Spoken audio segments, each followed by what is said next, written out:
Hello students, welcome back to my YouTube channel. अभी तक हमने रिफ्लेक्शन और रिफ्रैक्शन में केवल रिफ्लेक्शन के ऊपर चर्चा की है। जितना भी हमने देखा कि रिफ्लेक्शन में क्या होता है, किसी भी मिरर के ऊपर लाइट रे आता है और वापस उसी मीडियम में चले जाता है। अब हम पढ़ेंगे रिफ्रैक्शन के बारे में। तो हेडिंग डालेंगे सभी लोग, रिफ्रैक्शन ऑफ लाइट। हेडिंग होगा रिफ्रैक्शन। तो अब क्या होगा, जब भी कोई लाइट ट्रांसपेरेंट मीडियम को क्रॉस करेगा। अब ट्रांसपेरेंट मीडियम क्या होता है, ऐसा मीडियम जिसके इस साइड से लाइट रे अगर हम डालें तो वो उसके अपोजिट साइड में भी दिखाई दे, मतलब जिसके अंदर से लाइट रे पास हो सकती है, ऐसे मीडियम को बोला जाएगा ट्रांसपेरेंट मीडियम। और ये ट्रांसपेरेंट मीडियम आपकी जनरल लाइफ में आप अगर देखते हो तो एक प्लेन ग्लास हुआ जिसको हमने सिल्वर पॉलिश नहीं किया है, तो वो वाला ग्लास क्या कहलाएगा, एक ट्रांसपेरेंट मीडियम। वैसे वाटर हुआ, वाटर में भी लाइट रे जाएगा, तो इस मीडियम एक डायरेक्शन से आप अगर लाइट रे को ट्रेवल कराओगे तो वो दूसरे डायरेक्शन में आपको मिल जाएगा। मतलब लाइट रे वाटर के थ्रू ट्रेवल कर सकता है, साथ में ग्लास के थ्रू भी ट्रेवल कर सकता है। तो ऐसे मीडियम जिनके थ्रू लाइट रे ट्रेवल कर सकता है, इन मीडियम्स को बोला जाता है हमारा ट्रांसपेरेंट मीडियम। तो ट्रांसपेरेंट मीडियम को जब लाइट रे ट्रेवल करता है तब उसके अंदर कौन से फिनोमेना को हम देखते हैं, रिफ्रैक्शन को। देखो होता क्या है, जब भी एक ट्रांसपेरेंट मीडियम, ये कोई एक मीडियम हुआ, मीडियम 1, यहाँ पे मीडियम हुआ मीडियम 2। तो जब भी लाइट रे मीडियम 1 से मीडियम 2 की तरफ किसी एंगल पे आएगा, ओब्लिकली आएगा, ऐसे डायरेक्ट नहीं आ सकता है। डायरेक्ट आएगा तो सीधे ही निकल जाएगा, पर अगर किसी एंगल पे आया लाइट रे, ये नॉर्मल से कुछ एंगल है, यहाँ पे आया, अब इस डायरेक्शन में अगर ये जाएगा एक मीडियम से दूसरे मीडियम में, तो ये अपने ओरिजिनल डायरेक्शन में न रहते हुए अपनी डायरेक्शन को चेंज कर लेता है। तो ये चेंज इस डायरेक्शन में भी आ सकता है और ऐसे भी आ सकता है, ठीक है। और सीधे कब निकल जाएगा, जब मीडियम 1 हुआ वही अगर मीडियम 2 भी हुआ, तब ये लाइट रे सीधे निकल जाएगा। पर अगर ये मीडियम अलग हुआ, ये मीडियम अलग हुआ, तो अपनी ओरिजिनल डायरेक्शन से लाइट रे थोड़ा सा बेंड हो जाता है। चाहे इस नॉर्मल से दूर की तरफ ऐसा आ रहा था, नॉर्मल से दूर की तरफ, या फिर नॉर्मल की तरफ, किसी भी डायरेक्शन में ये बेंड हो सकता है। तो इस फिनोमिना को, जब लाइट रे एक मीडियम से आए और दूसरे मीडियम में जाने के बाद में अपनी ओरिजिनल डायरेक्शन को चेंज कर ले, इस फिनोमिना को हम बोलते हैं रिफ्रैक्शन। क्या होगा, व्हेन लाइट रे falls on the interface of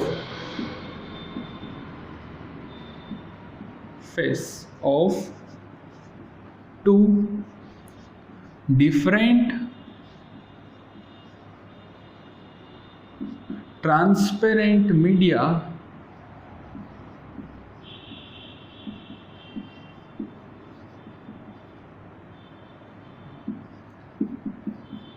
it changes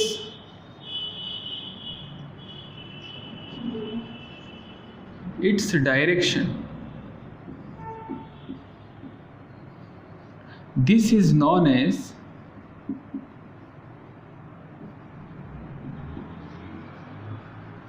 refraction of light.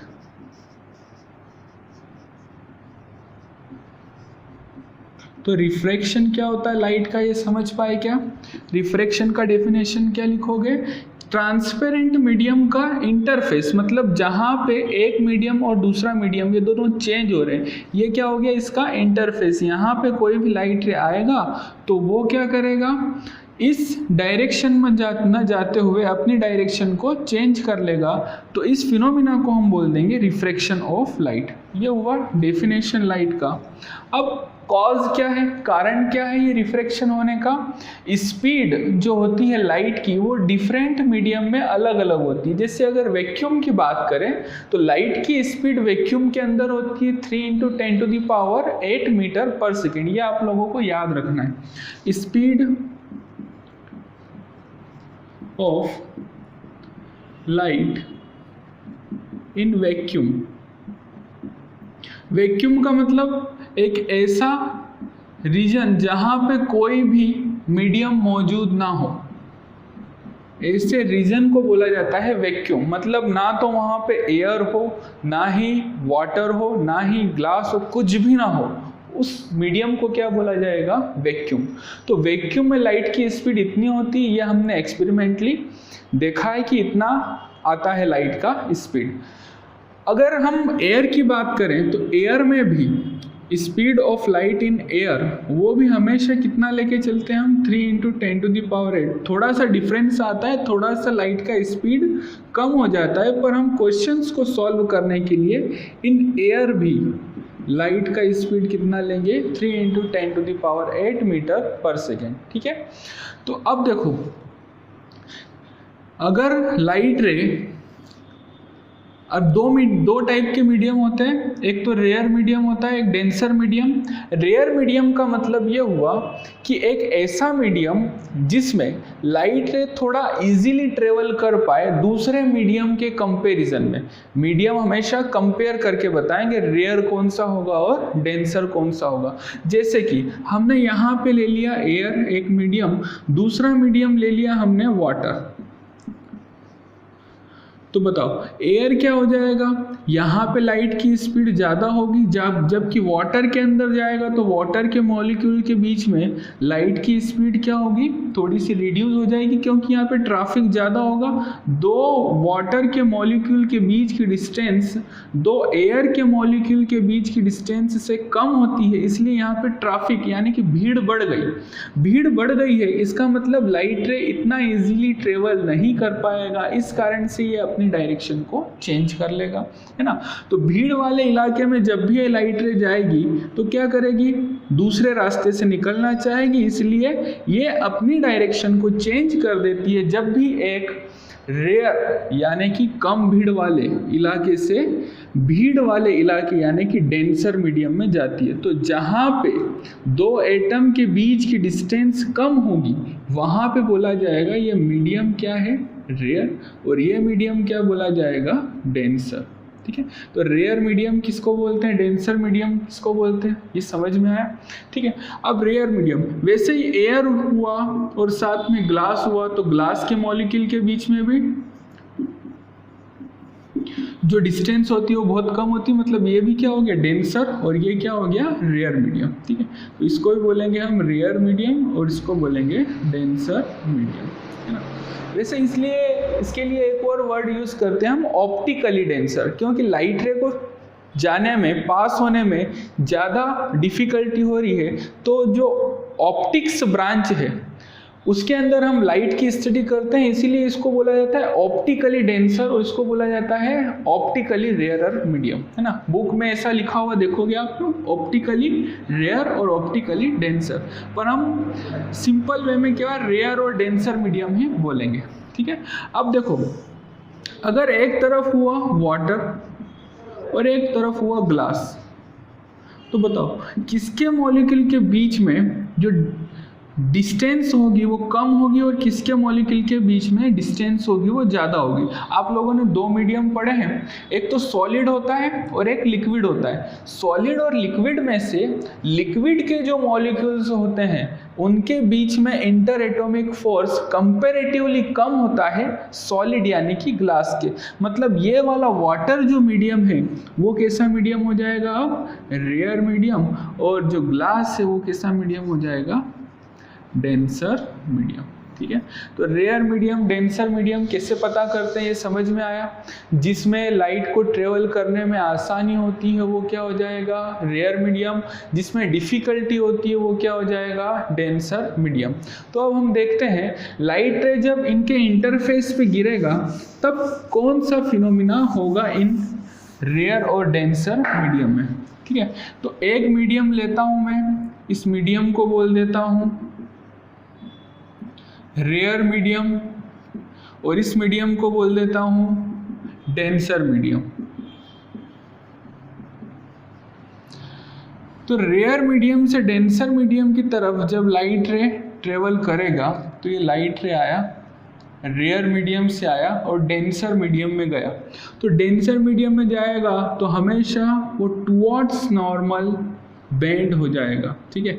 अब जिस एंगल पे आता है उसको बोला जाता है इंसिडेंट एंगल, और जो रे आती है उसको बोल देते हैं हम इंसिडेंट रे, इंसिडेंट रे। और जितने एंगल से, नॉर्मल से जितने एंगल पे ये रे आएगी उसको बोलेंगे इंसिडेंट एंगल। अब ये जो एंगल हुआ उसको बोलेंगे एंगल ऑफ रिफ्रैक्शन, क्योंकि ये जो फिनोमिना है इसको हम क्या पढ़ते हैं, रिफ्रैक्शन, इसलिए इस एंगल को बोला जाएगा एंगल ऑफ रिफ्रैक्शन। और ये जो रे है इसको बोलेंगे हम रिफ्रैक्टेड रे, रिफ्रैक्टेड रे। समझ पाए क्या? तो रेयर मीडियम से डेंसर मीडियम में जब भी लाइट रे ट्रेवल करेगी तो वो टुवर्ड्स नॉर्मल झुकेगी। किधर आएगी? Towards normal. अगर इसका उल्टा देखें हम, अगर एक मीडियम हुआ, ये मीडियम हुआ मीडियम 1, डेंसर हुआ ये, और ये हुआ रेयर। अब क्या होगा? डेंसर से रेयर में जाएंगे, ये इंसिडेंट रे यहाँ पे गिरी, इस एंगल को बोलेंगे एंगल ऑफ इंसिडेंस आई। और ये जब रिफ्रैक्ट होगी, डेंसर से रेयर में जाएगी तो अवे फ्रॉम नॉर्मल जाएगी। तो यहाँ पे हम बोलेंगे लाइट रे किधर जाती है? टुवर्ड्स नॉर्मल,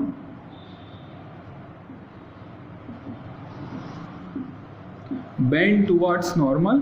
और यहाँ पे बोलेंगे लाइट रे बेंड, ये angle of refraction, bend away from normal.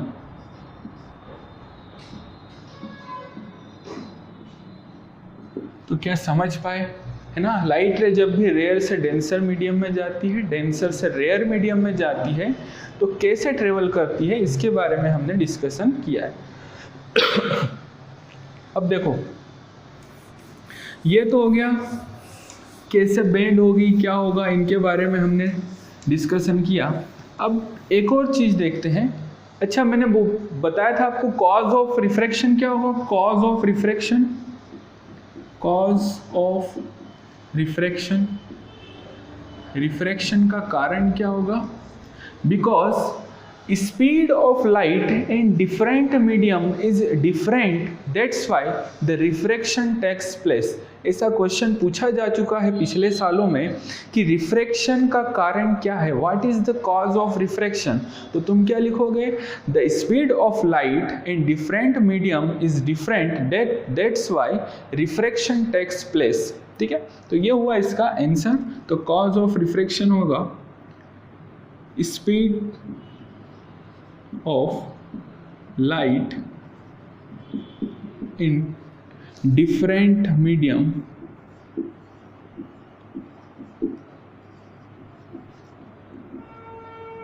is different।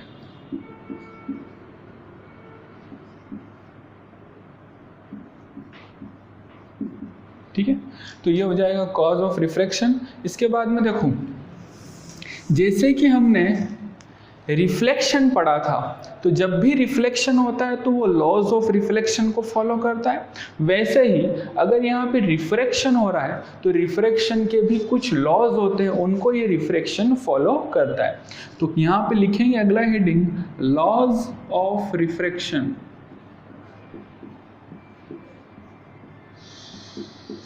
क्या क्या लॉ होगा रिफ्रैक्शन का वो देखते हैं।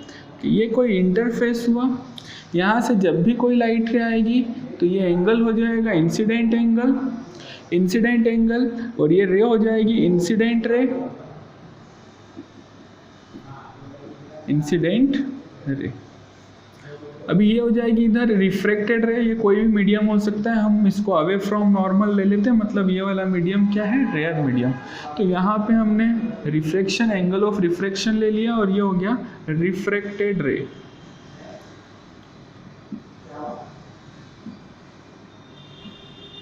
तो पहला लॉ तो बिल्कुल सिमिलर होगा, पिछला वाला लॉ होगा उसके, ये हो जाएगा इसका नॉर्मल। किसका नॉर्मल है ये? इस इंटरफेस का नॉर्मल। ये हो जाएगा नॉर्मल, नॉर्मल से ये एंगल है आई। अब देखो जब भी हम साइन लेते हैं, फर्स्ट लॉ होगा लॉ ऑफ रिफ्लेक्शन में, sine of incident angle I divide by sine of refracted angle R. इन दोनों का जो रेशियो होता है वो कांस्टेंट के इक्वल होता है, इक्वल टू अ कांस्टेंट। ये हो जाएगा हमारा, इसको बोलते हैं हम स्नेल्स लॉ। कौन सा लॉ है? Snell's law. एक साइंटिस्ट है स्नेल, इन्होंने ये लॉ दिया इसलिए इसका नाम क्या पड़ गया? Snell's law. तो ये हो जाएगा फर्स्ट लॉ। और सेकेंड लॉ क्या होगा? इंसिडेंट रे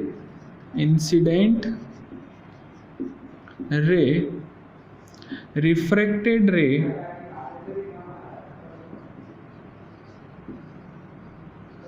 एंड नॉर्मल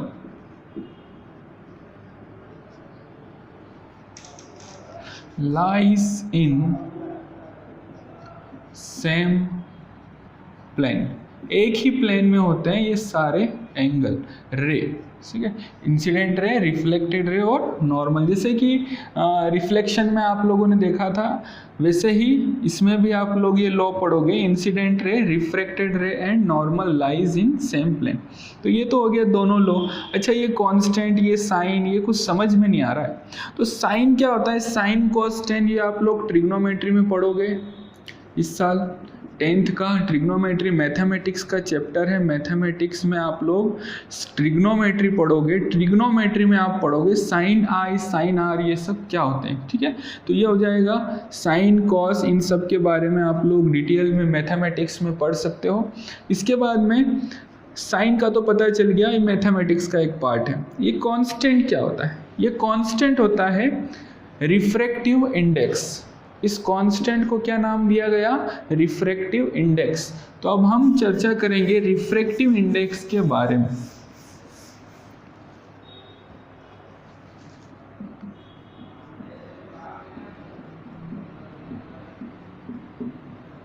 अच्छा, रिफ्रैक्टिव इंडेक्स बताता क्या है हमें?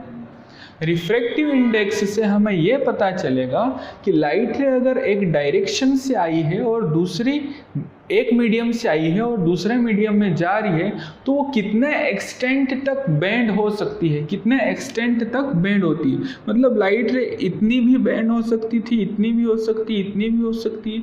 तो कितना लाइट को बेंड होना चाहिए वो क्या बताएगा? रिफ्रैक्टिव इंडेक्स से पता चलेगा। जितना रिफ्रैक्टिव इंडेक्स ज़्यादा होगा उतना ही बेंड होने की, लाइट के बेंड होने की एबिलिटी ज़्यादा होगी, ठीक है। तो ये जो कांस्टेंट है इसको बोला जाता है रिफ्रैक्टिव इंडेक्स, ठीक। अब देखो रिफ्रैक्टिव इंडेक्स को डिनोट हम n से भी कर सकते हैं और म्यू से भी कर सकते हैं। अलग अलग बुक में अलग अलग लिया गया है। तो n से म्यू से रिफ्रैक्टिव इंडेक्स को डिनोट करते हैं। और रिफ्रैक्टिव इंडेक्स बताता क्या है? किस एक्सटेंट तक लाइट को हमें बेंड करना है। तो refractive index gives us information of light that should be bend if it transfer from one medium to another medium. अगर एक मीडियम से दूसरे मीडियम में लाइट रे जा रही है तो वो कितने एक्सटेंट तक बेंड होगी, इस बात को क्या बताता, कौन बताता है? Refractive index. और होता कितना है, क्या होता है refractive index? It is refractive index is ratio of speed of light in one medium to the speed of light in another medium। इन दोनों के रेशियो को बोला जाता है रिफ्रैक्टिव इंडेक्स। अब देखो दो टाइप का रिफ्रैक्टिव इंडेक्स होता है। एक तो एब्सोल्यूट रिफ्रैक्टिव इंडेक्स और एक होता है relative reflective index, refractive index, इसे रिलेटिव रिफ्रैक्टिव इंडेक्स। तो जब भी लाइट की स्पीड को हमें वैक्यूम से कंपेयर करेंगे, जैसे कि speed of light in vacuum, speed of light in vacuum, इसको जब हम speed of light in the given medium इससे डिवाइड करेंगे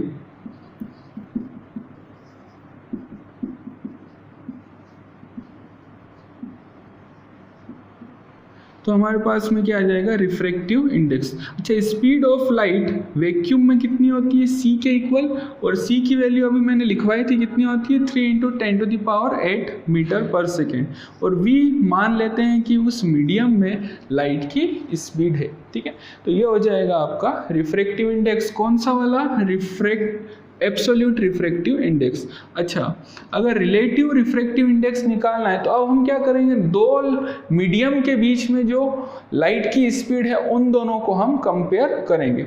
तो स्पीड लाइट की किसी एक मीडियम में कितनी होती है और दूसरे मीडियम में कितनी हो जाती है, इन दोनों के रेशियो को बोला जाता है रिलेटिव रिफ्रैक्टिव इंडेक्स। इसको कैसे लिखेंगे हम, n12, क्या लिखेंगे, n12, या फिर हम लिखेंगे n21।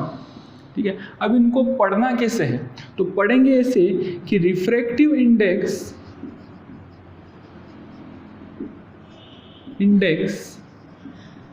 Of medium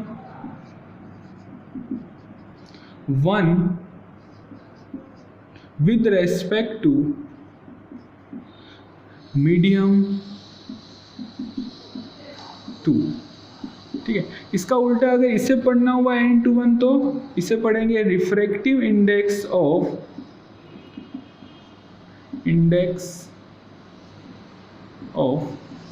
medium 2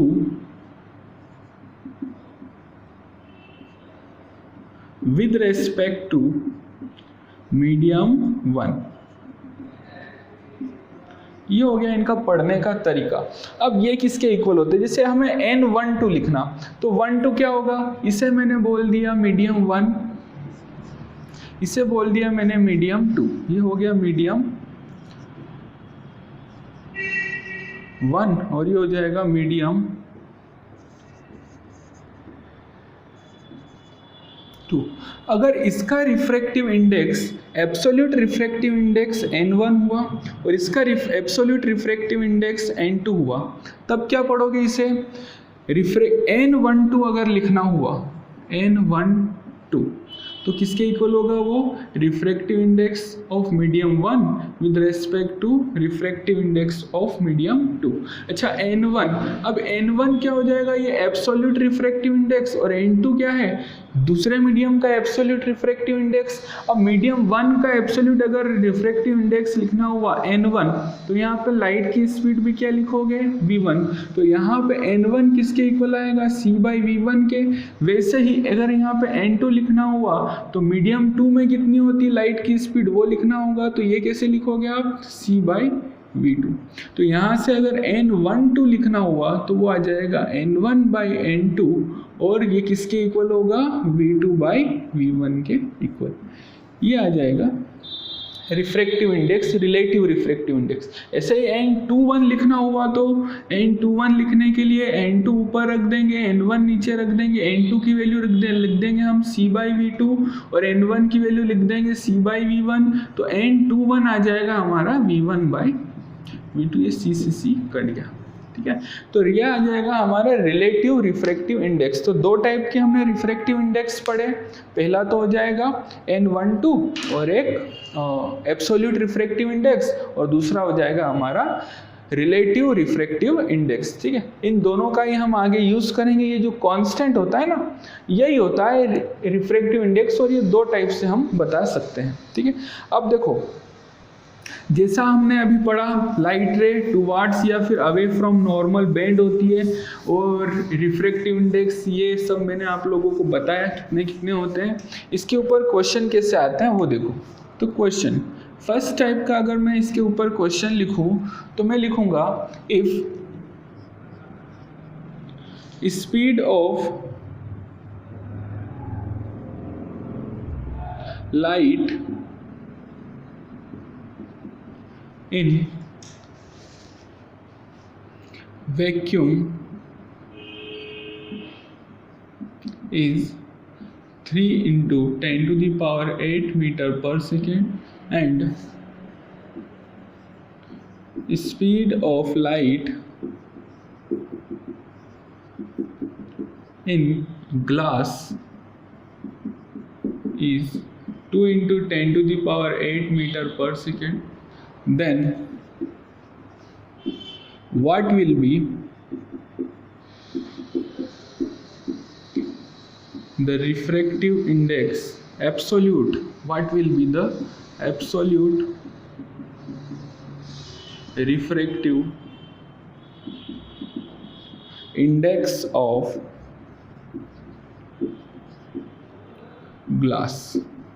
glass का रिफ्रैक्टिव इंडेक्स हमें फाइंड करना। हम सीधी सी बात जानते हैं, रिफ्रैक्टिव इंडेक्स n किसके इक्वल होता है, c बाई वी के। c क्या हो गया, speed of light in vacuum, वो हमें गिवन है, कितना है 3 into 10 to the power 8 metre per second, और 2 into 10 to the power 8 metre per second, ये किस में है, मीडियम के अंदर लाइट की स्पीड। 8 से 8 कट गया, ये आ गया 3/2, ये हो जाएगा आंसर, इसे लिख सकते हैं 1.5।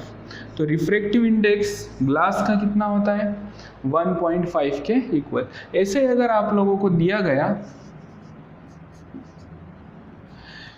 कि speed of light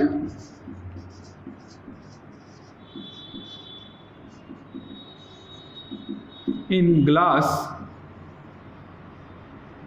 is 2 into 10 to the power 8 meter per second and speed of light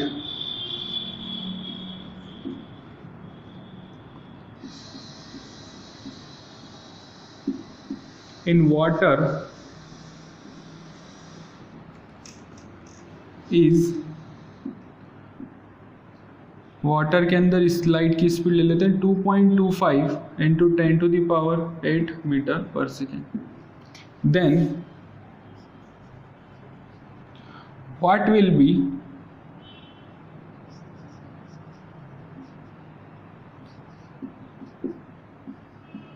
there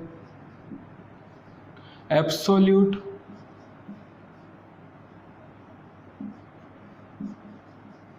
refractive index, है ना। Also find refractive index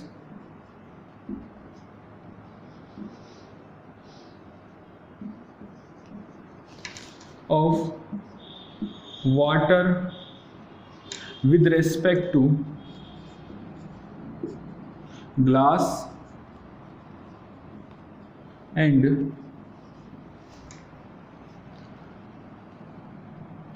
refractive index of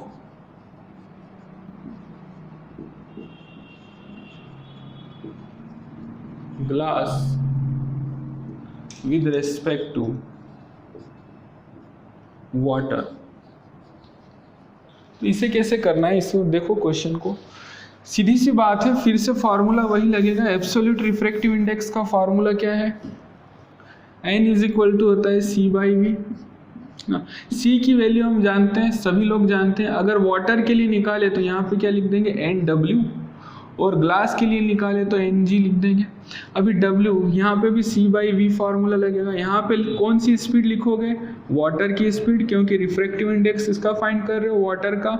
यहाँ पे ग्लास का रिफ्रैक्टिव इंडेक्स फाइंड करना है, इसलिए वेलोसिटी भी किसकी लिखोगे, सॉरी स्पीड भी किसकी लिखोगे, ग्लास की। तो यहाँ पे c की जगह आप लिखोगे 3 into 10 to the power 8 metre per second, और speed of light in water वो आपको गिवन है 2.25, यहाँ पे लिख दोगे आप 2.25 इंटू 10 टू द पावर 8। यहाँ से 10 to the power 8 10 to the power 8 cut जाएगा, ये 3, ये 00 यहाँ से पॉइंट हटेगा, 00 लगेगा ऊपर और नीचे आ जाएगा 225। 25 से ये कट जाएगा, 25 से कितने टाइम्स कटेगा ये 25 12 टाइम्स, और ये कट जाएगा अपना 9 टाइम्स। ठीक है, अब ये भी कट जाएंगे 3 से, फिर से 3 से ये कट जाएगा 4 टाइम्स और ये कट जाएगा 3 टाइम्स। तो 4/3 ये क्या आ गया, रिफ्रैक्टिव इंडेक्स ऑफ वाटर। और 4/3 को और क्या लिखा जा सकता है 1.33, तो ये हो जाएगा रिफ्रैक्टिव इंडेक्स। अच्छा, ये पूछा जाए यूनिट क्या होगी रिफ्रैक्टिव इंडेक्स की, तो कोई यूनिट नहीं होती है। ऊपर भी स्पीड ऑफ लाइट है, नीचे भी स्पीड ऑफ लाइट है, दोनों की यूनिट आपस में कैंसिल हो जाती है और इसके पास में कोई भी यूनिट नहीं बचती है। तो रिफ्रैक्टिव इंडेक्स आप लोगों ने वाटर का निकाला, वैसे ही अगर ग्लास का निकालें तो हो जाएगा 3 × 10⁸ डिवाइड बाय ग्लास का refractive index, light speed of light glass में कितना होगा, तो 2 × 10⁸। ठीक है, तो 10⁸ से 10⁸ कट गया, ये कट गया, कितना आया 1.5। तो रिफ्रैक्टिव इंडेक्स ऑफ ग्लास कितना आया 1.5। अब इसने ये पूछा है कि also find refractive index of water with respect to glass. तो ये क्या लिखेंगे NWG। NWG मतलब NW/NG। अब NW आपने निकाल लिया, कितना है 4/3 और ये कितना है 3/2। ठीक है, अगर इसको सॉल्व करें तो क्या आ जाएगा 8/9। तो ये आ जाएगा refractive index of glass with respect to water with respect to glass. अभी refractive index of glass with respect to water निकालना हुआ तो किसके इक्वल हो जाएगा NG डिवाइड बाई NW। अब रिफ्रैक्टिव इंडेक्स ऑफ ग्लास हमें गिवन है, कितना है 3/2 आएगा यहाँ पे। 1.5 का मतलब क्या होता है 3/2, तो 3/2 और NW कितना होगा 4/3, तो ये कट जाएगा, कटेगा नहीं, ये सॉल्व हो के आ जाएगा 9/8। तो refractive index of glass with respect to water, water with respect to glass, ये सब आपने निकालना सीख लिया। ठीक है, अच्छा अगर आपको ये बोला जाए कि अगर किसी ग्लास स्लैब में आप लोगों को लाइट का रे डायग्राम बनाना है तो वो कैसे बनाओगे, वो मैं आप लोगों को सिखाता हूँ।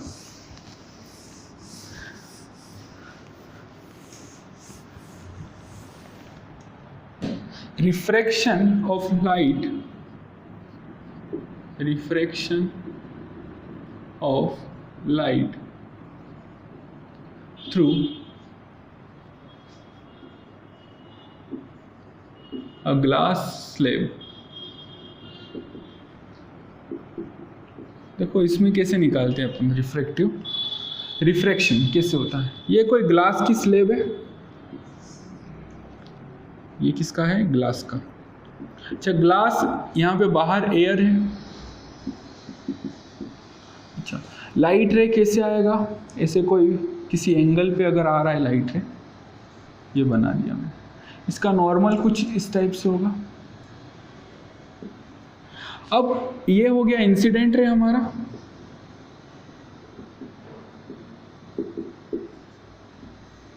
ये जो एंगल होगा वो एंगल ऑफ इंसिडेंस हो गया। अब देखो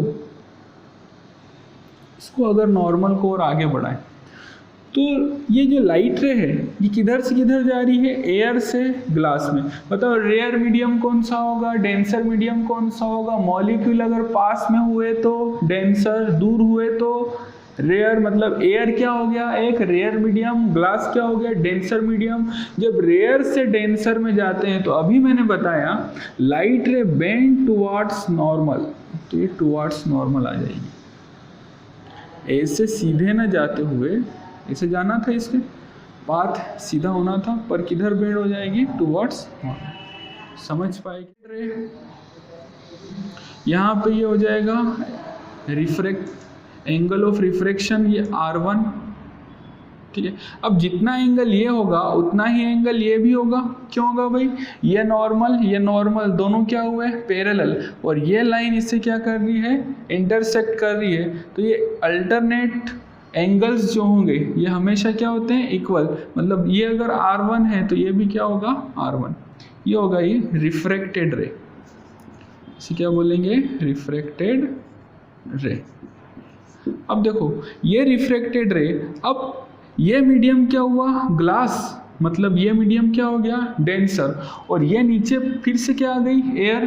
तो डेंसर से रेयर मीडियम में आएगी, यहाँ से यहाँ आया तो रेयर से डेंसर, अब ये डेंसर से किधर जाएगी, रेयर में। तो कैसे होता है, अवे फ्रॉम नॉर्मल, इसे जाना कैसे था, ऐसे नीचे की तरफ ऐसे जाना था, पर जाएगी थोड़ा सा बेंड होके किधर, अवे फ्रॉम नॉर्मल। तो ये इसका नॉर्मल रहा, इससे थोड़ा सा दूर की तरफ इस टाइप से। इस एंगल को बोला जाता है ई, एंगल ऑफ इमर्जेंस।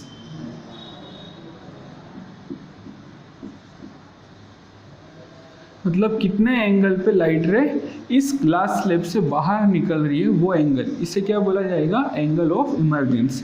और ये रे जो होगी इसे क्या बोला जाएगा, इमर्जेंट रे।